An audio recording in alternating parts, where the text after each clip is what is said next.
और जब से उसको लेकर गए हैं आज पहली बार हम घर आए हैं। ये खेत दिखाना चाहेंगे। इसी खेत में जो बड़ी बड़ी मीडिया के लोग आए थे इसी खेत में थे। 9 दिन बाद आज घर आए हैं हम अपने। सब लोगों से मिले, काफ़ी सब लोग दुखी हैं। बाकी आप लोग आगे वीडियो में देखिए। नोटिस के बारे में कुछ बताया गया है, जो नोटिस दिया गया था वन विभाग की तरफ से उसके बारे में कुछ बताया गया है और पूरा वीडियो देख कर सारस पुराण एक दास्तान। दोस्तों, आरिफ और सारस की जो कंट्रोवर्सी है, पूरी वायरल स्टोरी है जिस पे वीडियोस बन रहे हैं, मैंने इसको एक नाम दिया है सारस पुराण। और दोस्तों, उसकी एक बड़ी वजह भी है। वजह ये है कि ये जो कहानी है ये बिल्कुल साफ़ सुथरी, बड़ी मार्मिक, बड़ी इमोशन कहानी थी, एक अनोखी दोस्ती थी। और दोस्तों, मैं रिक्वेस्ट करूँगा कि ये वाला वीडियो, आज वाला वीडियो आपको लगभग पूरा देखना चाहिए, क्योंकि ये वो वीडियो है कि आरिफ और सारस की जो ये कहानी जहाँ से शुरू हुई थी फिर जहाँ पे अभी चल रही है उसका पीक है। मतलब ये एक ऐसे मोड़ पे अब ये समय आ गया है आरिफ और सारस की कहानी का कि किसी न किसी रिजल्ट की ओर बढ़ता नज़र आ रहा है। और उसी से जुड़ी हुई जानकारियाँ मैं आपको इस वीडियो में देने वाला हूँ। तो दोस्तों, मैं बात करूँ आरिफ भाई की। सबको पता है कि आरिफ और सारस की दोस्ती है, और जिस दिन से सारस आरिफ से बिछड़ जाता है उसके बाद से जितने भी लोग वीडियोज़ के माध्यम से या और किसी भी तरीके से इस बात को, इस खबर को जब सुनते हैं तो उनके दिल में जो दर्द होता है, और लोग कमेंट करते हैं कि नहीं ऐसा नहीं होना चाहिए, सारी चीज़ें हैं। कुछ लोग बोलते हैं कि नहीं ये एक ड्रामा है। तो उसी के बारे में अगर मैं बात करूं तो ये जो अनोखी दोस्ती है आरिफ और सारस की, जिसमें शब्दों से जो बातें बताई गई, उससे अगर आपको नहीं महसूस हो रहा, नहीं फील हो रहे उसके इमोशन, तो आज आरिफ के मुँह से कुछ बातें जो निकली हैं, जो आरिफ ने खुद बताया। आरिफ कहते हैं कि जब तक सारस मेरे पास था, एक बच्चे की तरीके था, बेजुबान था, मेरे साथ चल देता था, मैं उसके साथ खेलता था, लगाव था, अच्छा था, मेरी निगरानी में था। मुझे कोई अंदाज़ा नहीं था कि इतना फेमस हो जाएगा। लेकिन जब फेमस हो जाता है तब उसकी तकलीफ़ें थोड़ी थोड़ी बढ़ना इसलिए स्टार्ट हो जाती हैं क्योंकि फेमस हो गया था तो उसके बाद लोगों को लगने लगा कि एक नॉर्मल सा 25 ने पाल रखा है, तो तमाम तरीके के दुश्मन तैयार हो जाते हैं। एक इनसिक्योरिटी आई, थोड़ा सा स्पेशल हुआ सारस। उसके बाद जब वन विभाग की टीम जाती है और आरिफ को सारस से अलग कर देती है, फिर जो दर्द होता है वही दर्द बयां करते हैं आरिफ भाई कि जिस दिन से सारस मुझसे अलग हुआ है मैं उस दिन से घर छोड़। और दोस्तों, आरिफ उस दिन से कभी लखनऊ, कभी रायबरेली, कभी कानपुर, और ज़्यादातर समय वो अपने सारे प्रयासों में लगे हुए हैं। और आज उन्होंने अपना दर्द बयां किया कि मुझे अचानक से घर की भी याद आने लगी। घर वाले भी बहुत ज़्यादा चिंतित थे क्योंकि मुकदमेबाजी और तमाम तरीके की राजनीति में अगर कोई बंदा फंसा हो, और वो भी वो व्यक्ति जो घर का इकलौता हो, गार्जियन हो, जिम्मेदार हो, तो तमाम तरीके की जो परेशानियां हैं, तो लोगों को घर की भी चिंता होती है।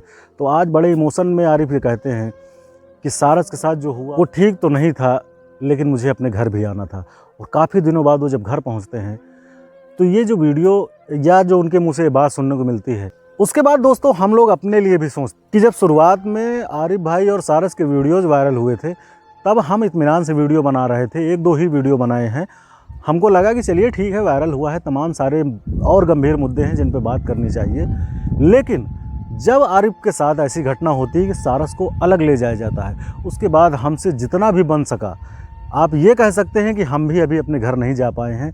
वही कपड़ों में घूम रहे हैं, कभी अमेठी तो कभी लखनऊ तो कभी कानपुर, कभी कार में वीडियो बना रहे हैं तो कभी रास्ते में वीडियो बना रहे हैं।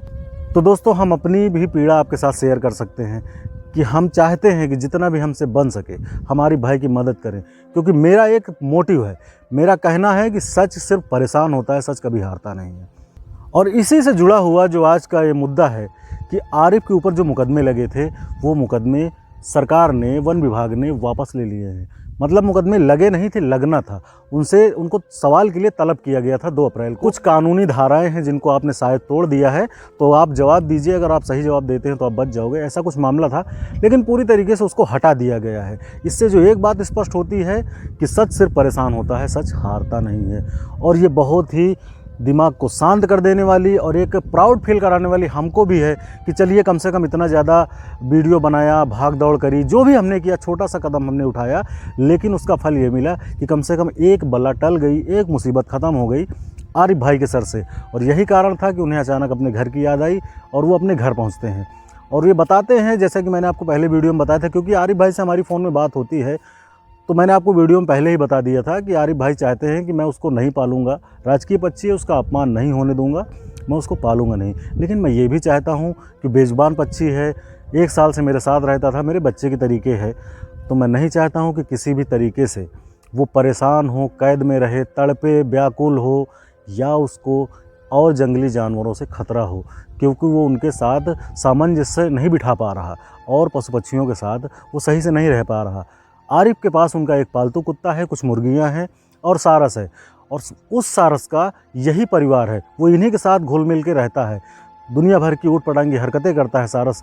जब भी आरिफ घर आते हैं तो तेज़ तेज़ आवाज़ें लगाता है कि आओ मेरे पास। मतलब इस तरीके की जो चीज़ें हैं, इन सारी चीज़ों को ध्यान में रखते हुए आरिफ की सिर्फ यही डिमांड थी कि मैं उसे पाल नहीं रहा हूँ, आप उसको छोड़ दीजिए। मेरे आसपास, मेरे घर के पास काफ़ी सारे खेत पड़े हैं, हमारा सारस आएगा, वहीं पे खेलेगा, वहीं पे रहेगा। आपकी टीम आएगी, समय समय पर आपके डॉक्टर आएंगे, उसको चेक करेंगे, उसको कोई दिक्कत तो नहीं है। तो मैं उसको बंधक नहीं बना रहा हूँ, न पहले मैंने बनाया है, न मेरा उसके ऊपर कोई भी अधिकार है। लेकिन मैं गुजारिश करता हूँ कि मेरे पास जो सारस था, मैं दिल से यही चाहता हूँ कि उसको कोई कष्ट ना होने पाए। उसको वन विभाग में कैद में ना रखा जाए, पिंजरे में ना रखा जाए। बड़े ही मार्मिक, बड़े ही इमोशन के साथ आरिफ जब ये बात बोलते हैं, और उस समय उनकी आवाज़ से एक बात पता चलती है कि वो टूट चुके हैं। इतने दिनों घर से बाहर रहने के बाद वो हाथ पे हाथ तो नहीं रखे बैठे थे, और फिर सबसे बड़े नेता, उत्तर प्रदेश की विपक्ष के जो सबसे बड़े नेता हैं, उनका हाथ अगर मिला हो, और वो इस वजह से, क्योंकि आरिफ साफ मेरा पक्षी, मेरा दोस्त वायरल हुआ था, तो पूर्व मुख्यमंत्री आए थे, भले अपने फ़ायदे के लिए आए हों, लेकिन उन्होंने मेरे साथ वीडियो बनाया, मेरी सराहना करी, और उसके बाद जब मुझ पे दुख की घड़ी आती है, सारस मुझसे जुदा हो जाता है, तब भी मेरे साथ समय समय पे वो खड़े रहे हैं। तो मैं उनको अपना बहुत कुछ मानता हूँ, एज ए नेता, एज ए बड़े भाई के नाते।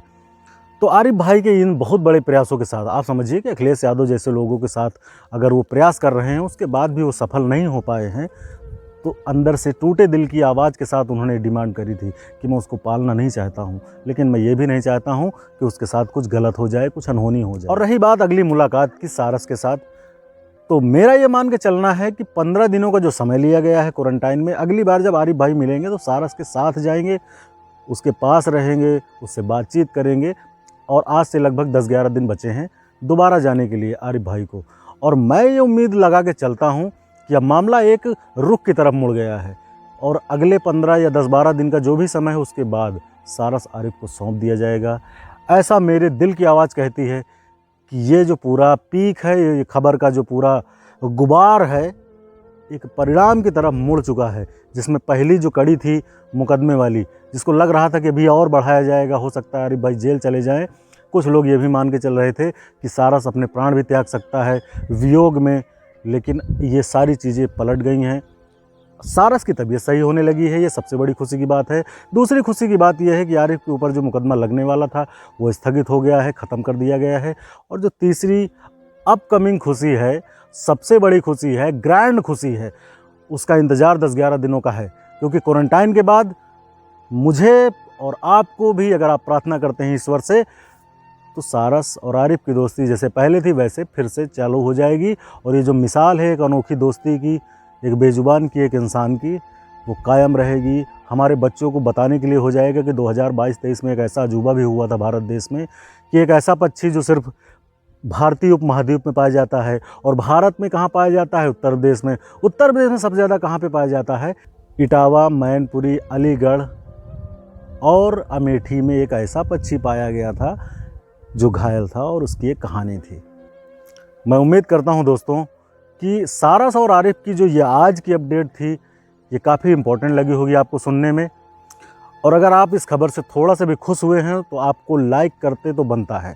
आप ज़रूर इस वीडियो को लाइक करिए, और जो भी आप सोचते हो, जो भी आप सलाह देना चाहते हो, प्लीज़ कमेंट ज़रूर करके बताइएगा। हमको हमारे कंटेंट डिलीवर करने के लिए, या हमें कुछ सलाह देना चाहते हैं बलराम सिंह को।